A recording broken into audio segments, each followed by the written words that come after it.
حبات يقدروا يساعدوك. انك مثلا اذا تكيتي مع راجل وعدتي خايفه انك تحملي تقدري تشربيها، ما فيها تخرج مازال مثلا قطعه من الدم، انا نقد نخلي مثلا ننزله يعني عود الوقت المناسب. وهذا جسمك انت اول شيء عندك الحق فيه، ما عندك حق في اي حد يسوى، لا ابوك لا امك لا حد يسوى من بين، هذا قرارك انت. السلام عليكم ورحمه الله. انتم وش حالكم شماسين؟ استعيذوا بالله كاملين يا جماعه الخير من هذا اللي تشوفوا معانا في هذا الفيديو، واستنكروا هذا المنكر. هذه سيده موريتانيه ينقال لها فرحه نشرت منشور على صفحتها في فيسبوك وقالت فيها لانها ما لا تصلي والعياذ بالله. بعدين طرحت عليها سيده سؤال وقالت لها انت ياك ما زلت تصلي؟ قالت لها هذا السؤال دائما ينطرح علي وهو فيها رقاش ما زال يصلي والعياذ بالله. نوع من الخزو والفسق وشين الدين والمجاهره بالمعصيه ما وش يتصوروا عقلكم ابدا. ولا استكفيتم اللي بهذا مان الله الا تقدم من الصايح للطاولات وتقول لهم على انهم يمشوا يزنوا وعلى انهم هم احرار في اجسادهم وش ما تعرفوا قاع وشنهم. انتم كملوا معنا هالفيديو للنهايه ودوروا ضاحكم كل شيء. اضغطوا على لايك واشتركوا في القناه ولا ينقص فاصل قصير بعد الفاصل نبدو الفيديو. بسم الله.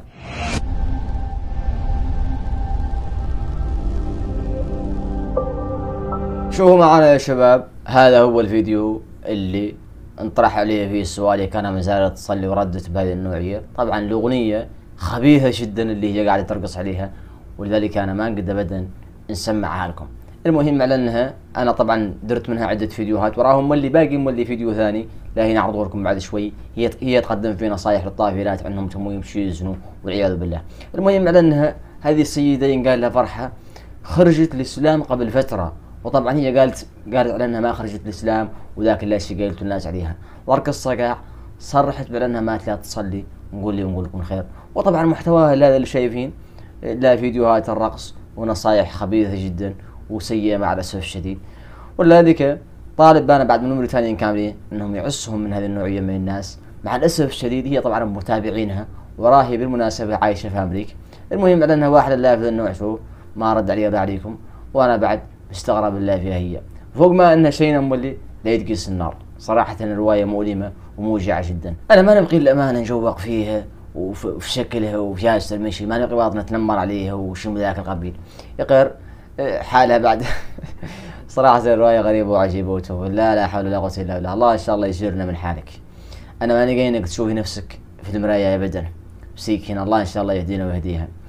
المهم اطلبوا له مولانا كاملين بالهدايه، ما يعرف الرجاج الشرشي قد الله مولانا يهديها مسيكينه.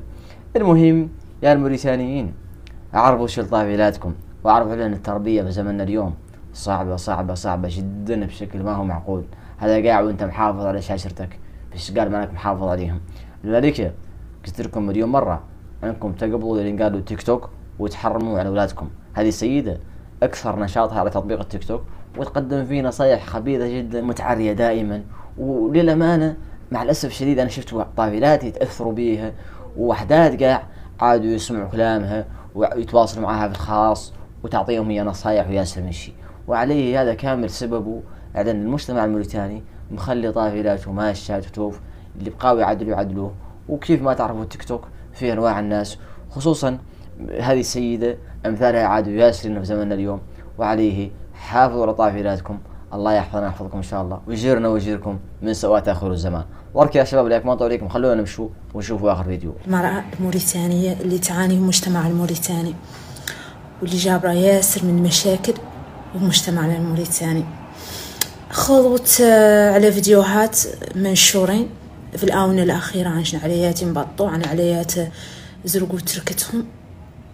أنا اليوم لا أوجهكم نصيحة لكم انتم رجال ماني نتكلم عنهم بأنهم هما أصلا أسباب مشاكل العمليات. أغلبية مشاكل اللي عندنا نحن نعانوهم بسبب الرجال. لا نقول لكم مسألة، هي عندكم كل واحدة عندها الحق عنها تبقي، وكل واحدة عندها الحق عنها تجبر تركب وتجبر شريك يعود مناسب. يقير طبعا دائما أغلبية الرجال ما هم أوفياء، دائما يخلوا المرأة منتصف الطريق عنها تعود حامل والله يعود تعود في مشكلة ولا يعاونوها. اليوم قال لكم انتم العليات ان واحدة منكم عندها مشكلة كيف حامل، والله لا تتكي مع راجل تعرف انه مثلا انه عدل فيها مسألة مثلا وهو ما هو مستعد انه يتزوج بها، لا نقول لكم مسألة ما هو كل حد لا يقولها لكم، ونحناتي كاملين خذنا عدد التجارب في حياتنا عنا ياخذون الرجال. اليوم خالوا حبتين في موريتان ما نعرف بكم يقيدوا الحبات يقدروا يساعدوك انك مثلا اذا تكيتش مع راجل وعدتي خايفه انك تحملي تقدري تشربيها، هي مفتوحه 24 متاحه انك تقبضيها كيف الوقت اللي مارستي العلاقه فيها، ولا تقبضيها كيف الصبح، مهم انها ما تخليك ابدا تحملي، وهي ينقال حبه الطوارئ. مثلا نحن عندنا حبوب منع الحمل دور عدو تقريبا ياسر من الحبوب، يا غير هي حبه واحده تقبضيها. من القصص اللي دائما نحصل عليهم ودائما نجبرهم عن عليات يتكلموا لي عنهم معانين بسبب عن واحدة منهم حامل واهلها ما هم لا يتقبلوها، وحتى إلى تقبلوها لا يجوا الطفل يعود منبوذ من المجتمع، وذاك يؤدي له هو مشاكل نفسية في المستقبل. أنا مثلا أغلبية الناس اللي نشوفهم مريضين نفسيا من الأسرة راهي الأهل هم السبب الوحيد اللي يتعرضوا تركتهم الأمراض نفسية، وين يكبروا يعني متعقدين ويكبروا عندهم اضطرابات نفسية، وذي تؤدي لهم المدى الحياة. أنا نختار أول شيء نعود مستعدة للشير، نعرف أنا عني داين قد نعدل له حياة زينة، ما نعيشه في حياتي أنا مشاكلي أنا باش ما يعود عقدة نفسية له، بدلا نجيبه ونقول أنا ندور نجيب الشير ونزرقه نو يلا تعودوا فاهمين عن الشير تقدر تجيبيه في أي وقت يغني تعودي تيا مستعدة له. مسألة ثانية أنا نختار ما نجيبه مازال في كرشي شهر واحد اسبوعين عن نجيبو نزرقو والله نكترو، هذه المسألة ما فيها اي فايدة. معناه تحياتي للعليات الواعيات اللي يعرفوا مصلحتهم، يعرفوا مصلحة جنينهم، يعرفوا مصلحة تركتهم، بين حق مأساة انك تجيبي الشير وتكتري. انا ينفد جبتو راي ما نقد نكترو ولا ما نقد يعود صعيب عليا بيني جايبته يقال ما فيها تخرج مازال مثلا قطعة من الدم، انا نقد نخلي مثلا ننزله يعني يعود الوقت المناسب. وهذا جسمك انت اول شيء عندك الحق فيه، ما عندك حق في اي حد يسوى لا ابوك لا امك لا حد يسوى من بين. هذا قرارك انت، تعودي مستعده انك تجيبي الشير وتعودي ام صالحه جيبي، يا اخي تعودي مالك مستعده، هذا جسمك انت هي الوحيده اللي عندك الحق فيه. وخلينا من المجتمع ومن العادات ومن الاحرام. انا لله وانا اليه راجعون. سمعتوا معنا يا جماعه الخير هذا الفيديو؟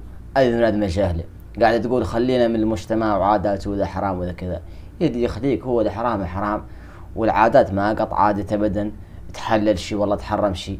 اللي حرام محرمه مولانا. نادمه جاهله، نادمه متحجره ما هي فاهمه سبه واحده. يا اخوان فيديو اقسم لكم بالله اللي يكتب بالحر، فيديو واقع له نوع من السخافه ونوع من الرذاله ونوع من الشقاع سيء انا ما قصته في حياتي. مع ذا في واحدين متاثرين بيها. انا خلصت التعليقات اللي على فيديو هذا، شفت واحدين يقولوا خيلك نصايحك زينه وواصلي واستمري. استغربت طافلات مع الاسف الشديد متاثرين بيها ويسمعون نصايحها. هي هون قاعده تقول على المراه الموريتانيه على انها عندها الحق في جسمها، والجسم جسمك انت، والوقت اللي بغيتي تجيبيه الشير جيبيه وكذا وكذا. وطبعا هي قاعده تقول على المراه ما يلا تكتري الشير، يعني مثلا تجيبه وتكتروا انها تقد تكتروا، يعني مثلا تعدل له اجهاض. نادمه جاهله ما يفهم شيء. شنو الفرق بين الاجهاض وغيره؟ نفس الشيء. انا مشيت وحملت وجبت الشير وجبته للدنيا وكترته اللي مازال في كرشي عدلت له اجهاض. نفس الشيء هي وفي النهايه قتل روح، وهذا كان ما يتوسل لا يجوز. يا غير انت جاهل ما انك فاهم شيء. على العموم هذه سيده مكسوره عمر ومخزيه ومخسوره اخبار، وخرجت من موريتانيا بعد ان تمردت على المجتمع الموريتاني وهربت عن الهواء لا تبرؤوا منها، وتوقعات واحلى لا في النوع. وعليه يلا نحن الموريتانيين نشوفوا حد ذكيفتو قاعد يخسر بناتنا واولادنا، نقبضوا ونحذروا الناس منه. ويالتكم تعودوا منتبهين للاشخاص اللي يتابعوهم اولادكم، واللي والله منتي ما نخليه يتم كل اللي قاعد يتابعوا. لابد من تعرفوا الاشخاص اللي يتابعوهم. به هذه سيده ارك طفله كامله تعرفت عليها، يعني مثلا شافت فيديوهاتها الدور تتاثر وتتواصل معها بالخاص وتخسرها في اسرع من ربش. وعليه يلا ننتبه على طائفلاتنا ونعرف على ان احنا في زمن انتشر فيه ياسر من الخبث والخباثه وانواع الخزو اللي يسيطر عليه عادات صعبه جدا. وقاعده اللي تقول لكم حبوب منع الحمل ومنتشرة في موريتانيا، وواحدة تمشي تقبض حبوب منع الحمل وتستعملهم وكذا.